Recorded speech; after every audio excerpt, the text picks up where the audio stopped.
The silence of the graveyard is absolute. Then it shatters.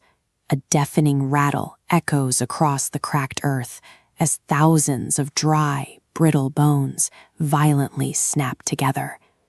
We are standing in the shoes of the ancient prophet Ezekiel. He is the only living, breathing thing left in a sprawling valley defined by total, irreversible death. These bodies have been lying in the sun for years.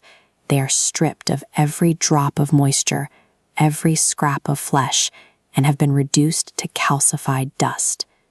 Most of us recognize this valley.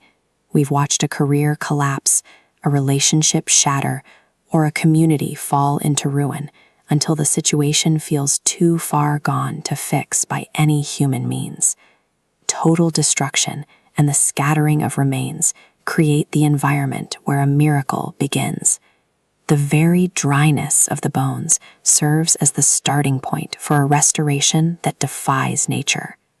Ezekiel is told to do something strange. He doesn't passively watch the destruction. He is instructed to actively speak a command over the dead bones. To fix a ruined situation, you have to face it directly. You look at the failure, acknowledge the scattered pieces, and verbalize truth over the wreckage. The moment Ezekiel speaks, there is a massive mechanical response. Fractured pieces slide across the dust, seeking out their matching halves and locking tight. Any real recovery requires this kind of structural realignment. You have to get the basics back in order first. Acknowledging reality and initiating that basic repair sparks the very beginning of restoration. You put the framework back together, even if the broader situation still feels completely dead inside. With the framework in place, the second phase begins. Tight sinew, dense muscle tissue, and skin stretch rapidly over the skeletal frames. Soon, the valley is completely full. An entire army stands shoulder to shoulder, looking perfectly whole and ready to move. But there is a haunting stillness. They don't blink. They don't breathe. They are perfectly constructed corpses. We see this failure in modern life all the time. We force ourselves into a strict new daily routine, or we land a new job, but there's no internal motivation driving the action. The outside looks great, but the inside is empty. Physical rebuilding is necessary, but structures without a deeper spirit to drive them ultimately result in an unsustainable, hollow shell.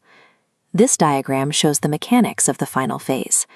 The calling of the spirit, the breath, is represented by 4 arrows moving from the cardinal directions toward the center. When that invisible rush hits the center, it violently enters the thousands of lifeless forms all at once. The stillness vanishes.